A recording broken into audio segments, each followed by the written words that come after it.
Oh, hello there. Yeah, it's day 3 in the garage.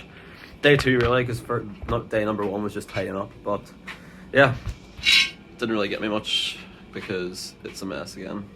Yeah, I worked kind of late last night, didn't bother filming because it was cold and I was just looking to get shit done. But I'm gonna flip this camera around and I will show you where we're at for today. So I'm pretty sure I mentioned last night, I went to go and paint the subframe, but it was just too cold. The whole subframe was cold to touch and it would have been terrible. So I started on the engine. I pulled the old engine wiring them off, which is over there. And then I got the new engine wiring them.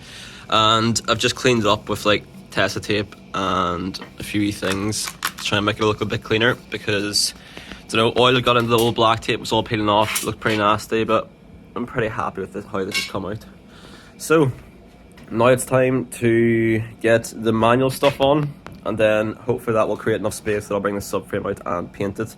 So for anybody wondering about manual swap in your 2J, if you go with the PMC kit, first thing you're going to get is this adapter plate, which will bolt on the back of your engine, and that allows your BMW gearbox to fit on there.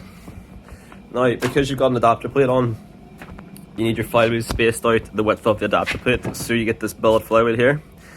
So as you can see, that's spaced out to the correct distance, and then you can just run a BMW 10 spline 240mm clutch, and there's the pressure plate. The only other thing you got to worry about is you got to fit a ring gear. You got to sandwich the ring gear from the auto between your flywheel and your crank, and there's a little spacer. But I'm going to take some measurements, just double check them right, and I will show you that process. Hopefully, we'll see. Okay, so this is the order in which you want to go. So this will have come on your 2J as an auto from the factory, and that goes on first. Then you're going to get your ring gear. Now you can tell which way this goes on because the teeth are beveled on this side and straight on this side. So the beveled side is going to point towards your motor, which helps with starter engagement. And then on top of that, you're going to have a flywheel, and then obviously your clutch and your pressure plate. So then we get to bolting that up. So we're getting down to now an issue I had with the PMC kit originally. So I was recommended by PMC to use the ring gear and then the flywheel with no spacer, and they sent me a measurement from the face of the flywheel to the face of the adapter plate of 48.66mm. So whenever I originally made this car manual and filled that up, it led to the ring gear contacting the starter in here. So what I ended up doing was I ended up making 2 plates which sandwiched between the starter and the engine block to space the starter back. But then I found the ring gear was still hitting the block, so I ended up actually sanding a wee bit off the old block. I'm sure you've seen it in an old video. So right now I am running as I've always ran, with the spacer, then the ring gear, then the flywheel. I physically can't move this assembly any further out to give this ring gear more clearance to the block, because then I wouldn't be hub centric on the crank. You can see that I am literally about 1mm hub centric on this this flywheel. I want to keep that little lip there. I can't space out any further, else I would lose that sleeve. So I think what I'm going to do now is I'm going to put the starter in and see what everything looks like. I'm going to give this a few turns, but like I've done this before and it all seems fine, and you put it in the car and it's hitting. So I think in this exact setup, the way it is now, even with the spacer on the starter, it contacted the block last time.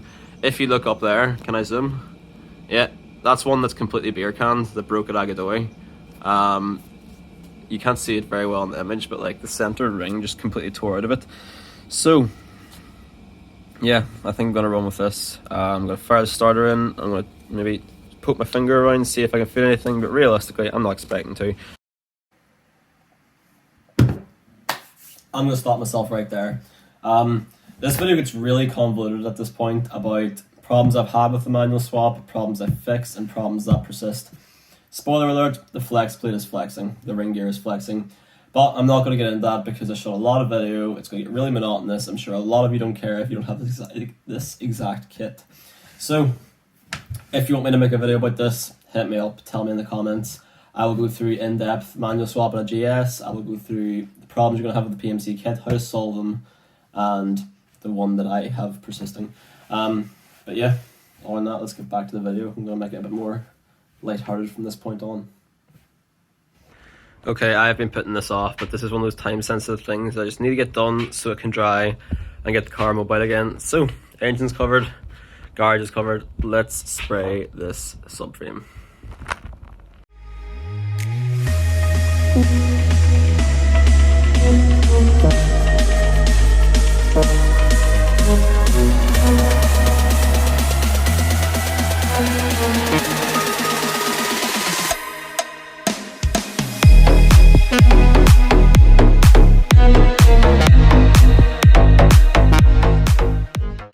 It's time belt time, woo! First things first though.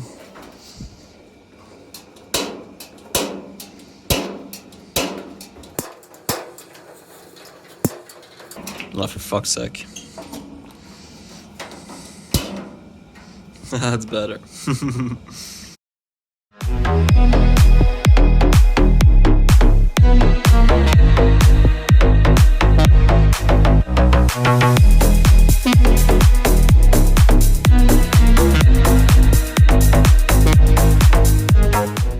If you're doing a time belt on a 2JZ, you're probably replacing your time belt tensioner. I'm not, because I ordered it last minute and it didn't come in time. So yeah, we trick for doing them is pop in a vise, squeeze it closed, and then you'll be able to get a little screwdriver or something very fine and to hold it closed while you undo the vise.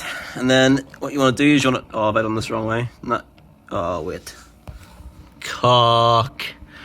Okay, I'm going to come back whenever I've done this the right way, and you can pop it in there and just pull your screwdriver after you've tightened the bolts.